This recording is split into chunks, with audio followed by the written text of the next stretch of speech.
नाशिकच्या काठेगल्ली हिंसाचार प्रकरणी महाविकास आघाडीचं संभाव्य कनेक्शन हे समोर आलंय।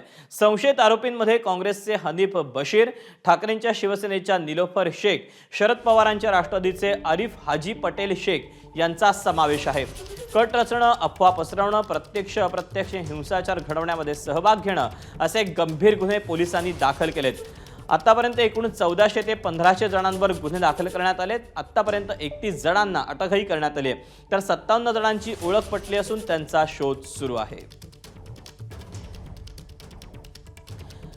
आपण याबद्दलचे अपडेट जाणून घेऊयात। मुकुल कुलकर्णी आपल्या सोबत आहे। मुकुल, नाशिक हिंसाचाराचं आता एक वेगळं कनेक्शन समोर येतंय, त्यामुळे आगामी काळामध्ये काय नेमकं घडू शकतं आणि हे कनेक्शन नेमकं कसं लागतंय?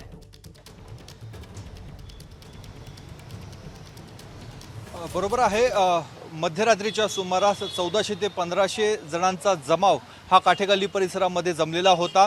या जमावातील काही लोकांनी पोलिसांवर अंधाधुंद अशी दगडफेक केली होती। त्यामध्ये 20हून अधिक पोलीस कर्मचारी अधिकारी हे जखमी झालेले होते।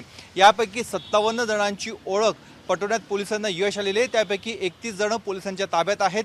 या 31 पैकी 14 जणांना याआधीच 3 दिवसांची पोलीस कोठडी सुनावली आहे, तर उर्वरितांना आता न्यायालयामध्ये दाखल करण्यात आलेला आहे। सर्वात महत्त्वाचं म्हणजे यामध्ये एक अल्पवयीन मुलाचा देखील समावेश असल्याची माहिती समोर येत आहे। त्यामुळे एका बाजूला हे संपूर्ण प्रकरण सुरू असताना जो जमाव होता त्या जमावामध्ये राजकीय पक्षाशी संबंधित काही लोक तिथे होते अशा स्वरूपाची माहिती पोलिसांना मिळाली होती, किंवा मग ह्या संपूर्ण परिस्थितीचा फायदा घेऊन काही शहरामध्ये सोशल मीडियाच्या माध्यमातून अफवा पसरवण्याचे प्रकार झाले आणि त्यामध्ये काहींची नावं आली आहेत। यात राजकीय पक्षाशी संबंधित असणारे 3 ते 4 नावं ही समोर आलेली आहेत आणि या दृष्टीने आता पोलिसांची कारवाई देखील सुरू झालेली आहे। यांना देखील अटक होते का हे बघणं अत्यंत महत्त्वाचं आहे आणि त्याचबरोबर या संपूर्ण प्रकरणाला आता राजकीय वळण देखील लागणार आहे। त्यामुळे आता पोलिसांचा तपास नेमका कुठल्या दिशेने जातो हे बघणं देखील महत्त्वाचं आहे।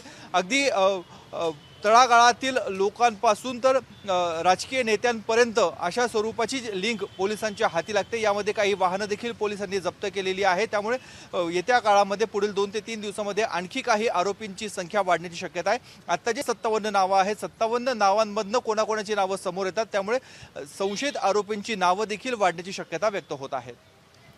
मुकुल, अगदी थोडक्यात सांगशील की ज्या नेत्यांची नावं या सगळ्यामध्ये समोर येत आहेत, ज्यामध्ये हनीफ शेख असेल किंवा निलोफर शेख असेल, त्यासोबत आरिफ शेख असेल, यांची पार्श्वभूमी नेमकी काय राहिलेली आहे?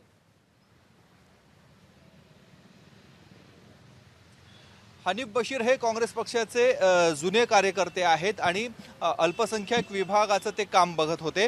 त्याचबरोबर निलोफर ज्या शिवसेनेच्या ठाकरे गटाच्या आहेत त्या महिला आघाडीच्या एक पदाधिकारी आहेत। त्यांच्याकडे असं मोठं कुठलं पद नाही, परंतु त्या महिला आघाडीच्या पदाधिकारी आहेत आणि राष्ट्रवादी काँग्रेसचे जे संशयितांमध्ये नाव घेतलं जातं त्यांची कुटुंबाची पार्श्वभूमी ही राष्ट्रवादीशी निगडीत होती। ज्यावेळेस राष्ट्रवादी एक संघ होती त्यावेळेस देखील ते राष्ट्रवादीमध्ये सक्रिय होते आणि आता शरद पवार गटामध्ये ते आहेत। त्यामुळे फार मोठे पद जरी यांच्याकडे नसली तरी यांची कुठे ना कुठे राजकीय पार्श्वभूमी आहे आणि ही राजकीय पार्श्वभूमीच आता अडचणीत येते की काय हे बघणं अत्यंत महत्त्वाचं आहे। मुकुल, धन्यवाद दिलेल्या सगळ्या सविस्तर माहितीबद्दल। दरम्यान नाशिकचे पोलीस आयुक्त संदीप कर्णिक यांनी या सगळ्या संबंधी काही वेळापूर्वी काय माहिती दिली ती आपण पाहूया। गंभीर सेक्शन्सच्या अंतर्गत गुन्हा दाखल झालेला आहे या घटनेबाबतचा, म्हणजे रायटिंग असेल किंवा अटेम्प्ट टू मर्डर असेल अशा प्रकारचे सेक्शन त्याला लागलेले आहेत। आम्ही स्पॉटवरच 15 आरोपी ताब्यात घेतलेले होते की जे तिकडे दंगा करत होते। त्याच्यानंतर आमचे जे अधिकारी अंमलदार त्या ठिकाणी होते त्यांनी बरेचसे लोक ओळखलेले होते। त्याचबरोबर त्या ठिकाणी अनेक लोक बाईक्स घेऊन आलेले होते आणि त्यांनी लाठीचार्ज जेव्हा पोलिसांनी केला तेव्हा ते सगळं पळून गेले, पण त्यांच्या बाईक्स त्या ठिकाणी राहिल्या। तर अशा बाईक्स आपण ताब्यात घेतलेल्या आहे। काल रात्री आपण परत 10 आरोपी अटक केलेले आहेत। त्यांना आज आपण कोर्टात प्रोड्यूस करून पुढील कायदेशीर कारवाई करत आहोत। एबीपी माझा, उघडा डोळे बघा नीट।